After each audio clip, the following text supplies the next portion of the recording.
patient are you? You know, they always say don't ask God for patience because he'll give you something to be patient about. I remember it was shortly after we moved here. The kids had just started school, and we got a letter sent home that Zoe had been asked to be in homecoming for football. And so we wanted to get her a pretty dress to wear and everything like that. So Amber goes on Amazon. She finds a beautiful dress that we loved. She orders the size and gets it shipped to us. We're thinking we got plenty of time and she'd get here a week early. You know, should be good. We get it. It's about 3 sizes too small. And I looked at Amber, I said, what are we going to do? We freaked out. So I called Amazon. Oh, we'll send you the right size. I said, well, I want you to know. I said, this one says it's the right size on the tag, but it is not anywhere near the size of any of her other clothes. Well, it could just be wrong. She's like, well, we'll send you another one. We'll get the right size to you. I was like, well, when will it be here? Well, the latest is Saturday.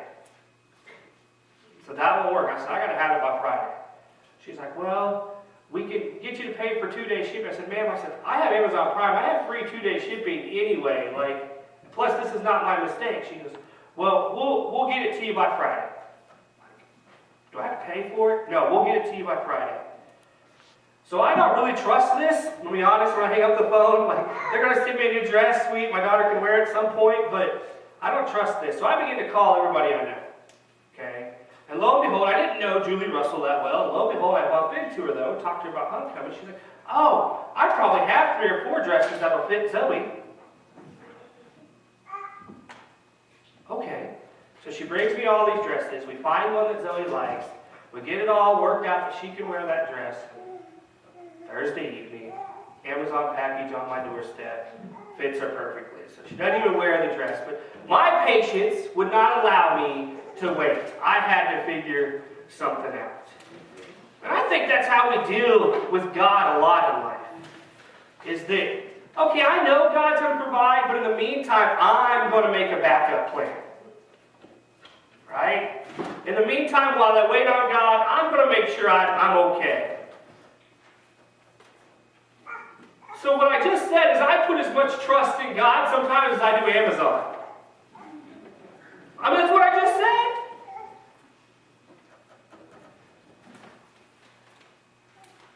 said. The tough part of it is God's timetable and our timetable are nowhere close sometimes. God has his own version of time.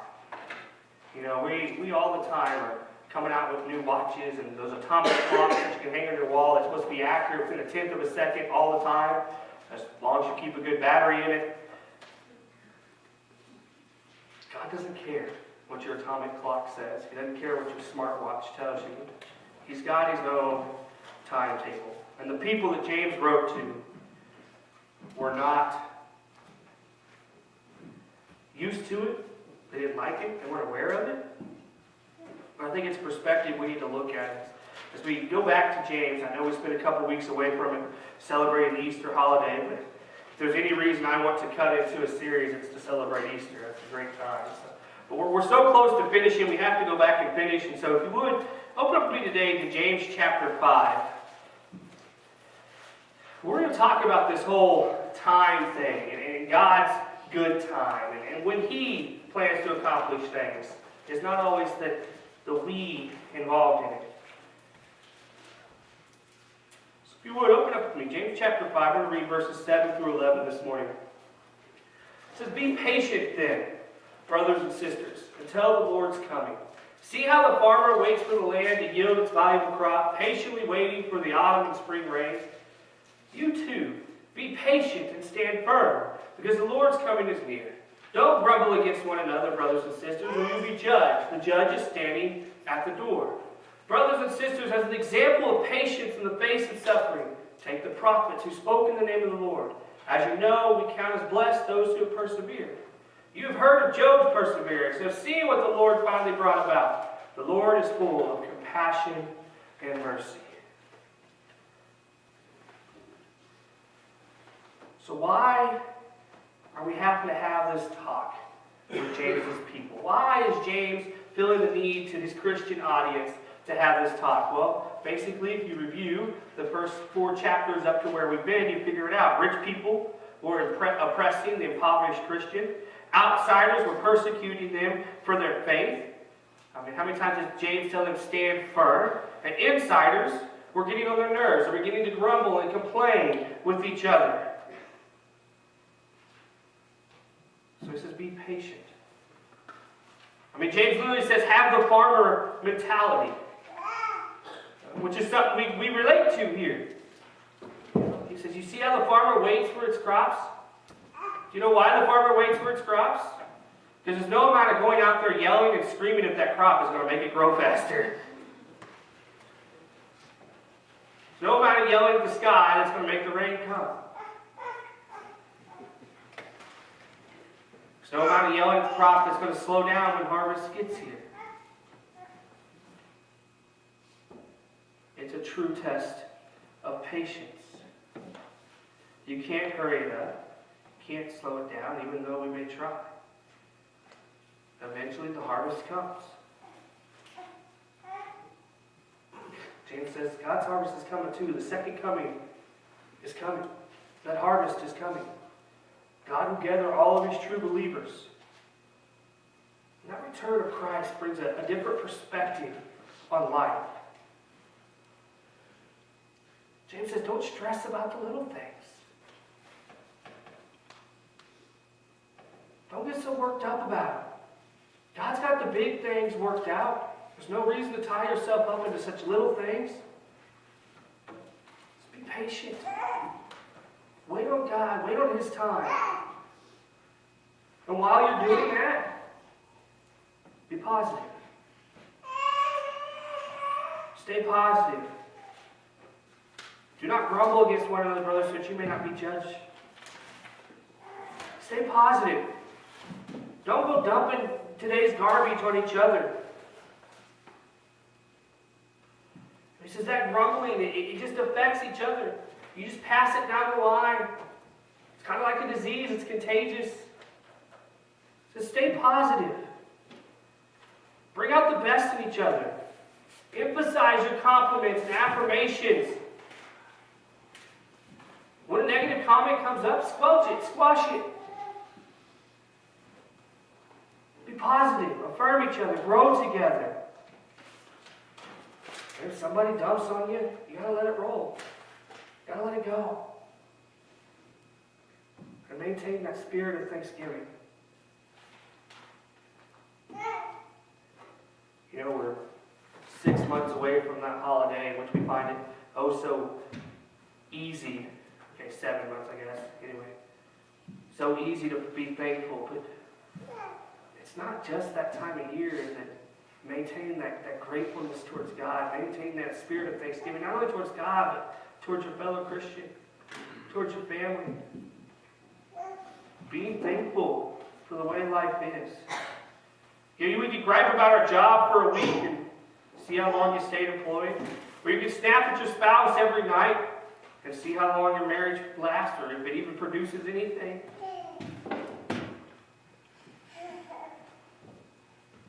You know, it's in our best interest not to fall in that trap of focusing on what's wrong in life. Of becoming a thankful person. It's a benefit not only to our lives, but it's a benefit to those that we come in contact with. When we begin to become thankful and stay positive, we begin to overlook those minor things in life. We begin to overlook the minute things that cause us to go, man, that stinks. But it's okay. Why? Because I've got God. And God's taking care of this. I mean, you all know that person. Right?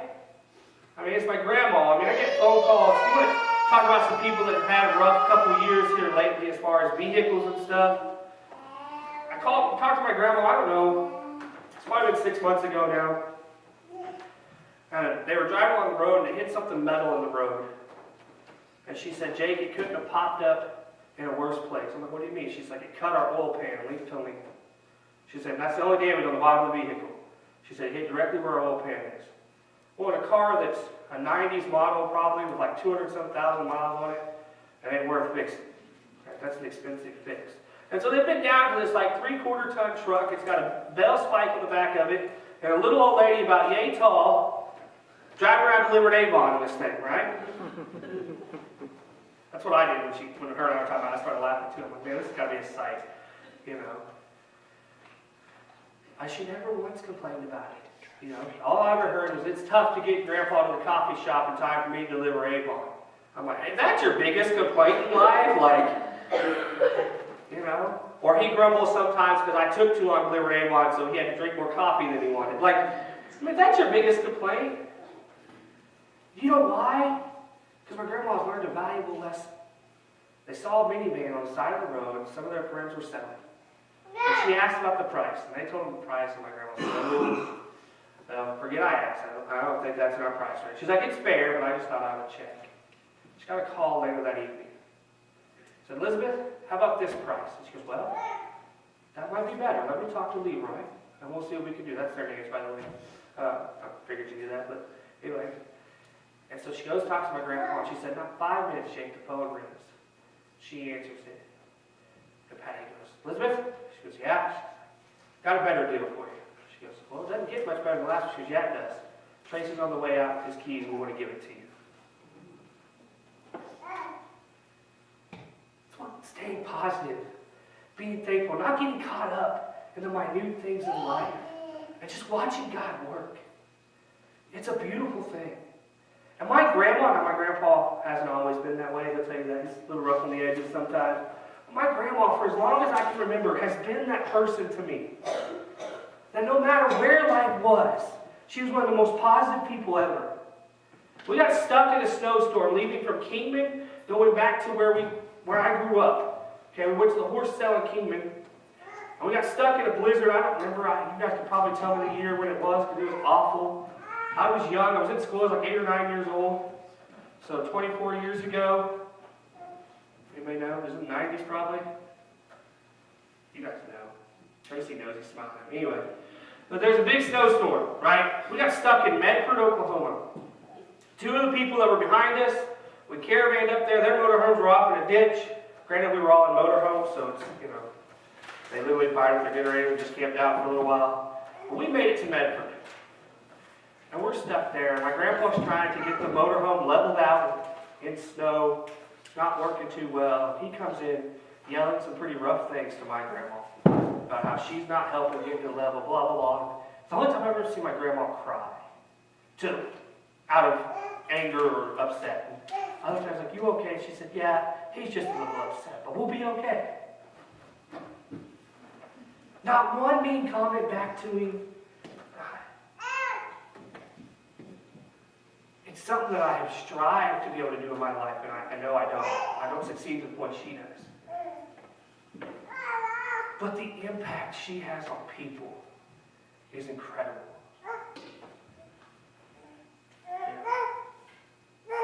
She's been asking where she should have her service. She's like, I want to have it in the church, because they've gone to church their whole life. But the funeral director who they're planning things with, I mean, she's not even ill right now. They're doing all this and stuff. I don't know. She's like, Elizabeth, you really should think about having it somewhere else. Why? Because that church is not going to hold the people you've impacted. She's like, well, if they really want to be there, they can stand there, and I want to have it in my church. But there's so much truth to that. You know, and I know I'm probably biased to my grandma, but there's very few people that I think that she's affected that's going to get you, oh, Elizabeth, can't stand her. I'm serious. She's just one of those people that she makes you smile, she makes you happy. And I think there's something just to take away from that for all of us. To be able to overcome just the simple things in life just because of joy and happiness. Just because of the thanksgiving that you have in your heart. Too often we see what we call the law of the garbage truck happen. We find somebody who's just had a rough day, and one minor slip up and you get unloaded on it. The law of the garbage truck says you shouldn't let it affect you. Just wave, smile, and go on with your day. Don't let their garbage affect you. Don't take it personally. Bottom line of that is that victorious people don't let a garbage truck ruin their day. I think that's something we can all think about. We'd all be happy if we let garbage trucks just pass us by. Let them dump on us and move on with life. But we get too defensive. We get too wrapped up. Guys, James ends this section of Scripture with, behold, we consider those blessed who remain steadfast. You have heard of the steadfastness of Job. Job never dumped his garbage truck on anybody. But you want to talk about a man that had a reason to be a garbage truck. He went through a world of hurt. He lost all of his children, lost his own health. He had some very condemning friends in his life. But Job stuck to his guns. And God answered in the end. And the weird part of it is, not weird, it happens all the time, but God didn't answer the way Job expected. But it was an answer. Don't let discouragement defeat you.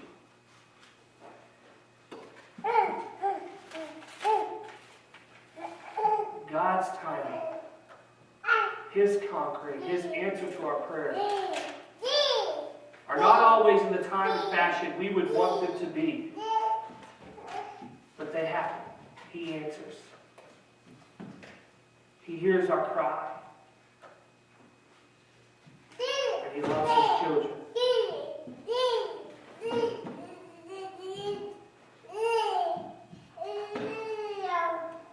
And don't forget that we celebrated last weekend. That even amongst all the rough stuff in life, the Bible reveals a very unique timeline to us and lays it all out for us. And in Revelations, we're told something. The King is coming. The one that we celebrated last week, the one that ascended to heaven on Easter morning, He's coming. He's coming back for all of us. Out of love, out of grace, out of compassion, out of mercy. He's coming back. He'll return to earth as part of His grand plan.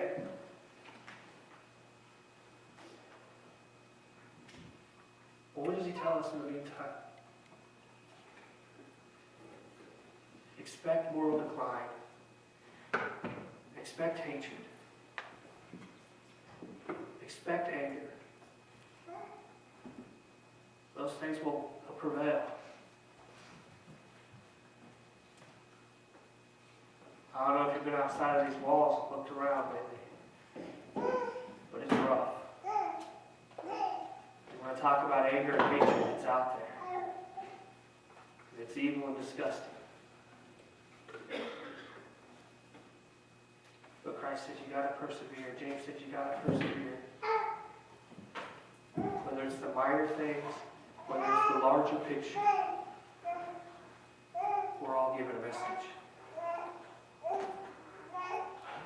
So, in that message of Easter, that message of going and doing something with what Easter gave us, with the celebration that Easter was, in that process of going, you're going to hit bumps in the road. You're going to reach out to God for help. And you may not receive it immediately. But guys, in this grand epic story that God is writing, we are but just a small picture. We are but just a small event in that time. We don't get to see the larger picture. But Jake, I understand Scripture. I understand what He's going to do. I study it a lot. What do you mean I don't see the bigger picture? You don't see the other side of the world.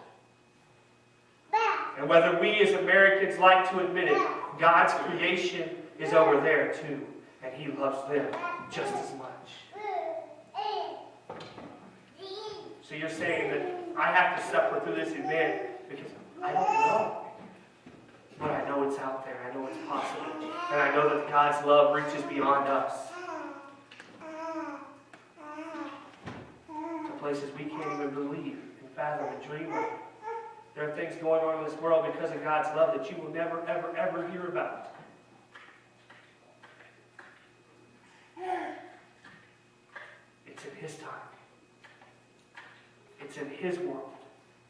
we live. So you can trust him as much as Amazon. Or you can trust him. And James has just written a beautiful book, in my opinion, to believers. And he's told them over and over, about God's love, about what's happening to them. He's addressed it. He's acknowledged it. And as he's beginning to wrap that letter up, he says, God is going to take care of you in his own time. Remember the steadfastness of Job. Don't forget the people that have come before you so that this epic story is still playing out today. If they can do it, we can do it. Because we're empowered by the same God. That God has not and will not ever change.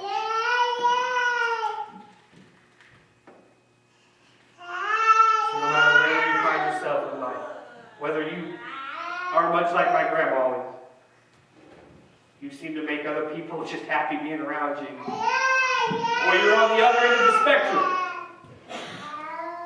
we are all empowered by the same God to endure life's events. Will you seek him today? Will you continue to search for him no matter where you're at? Will you continue to allow him to guide each and every footstep you have? Pray with me. Father in heaven, we just thank you so much for this time to come and to be in your presence, to be with this family, worshiping and glorifying you. God, we thank you so much. Just give you the glory for that. And Father, we ask now that as we take these steps, as we go through life, as we continue to try to be your light, that we look to you for perseverance. We look to you for guidance at each and every step. It's in Jesus' name. Amen.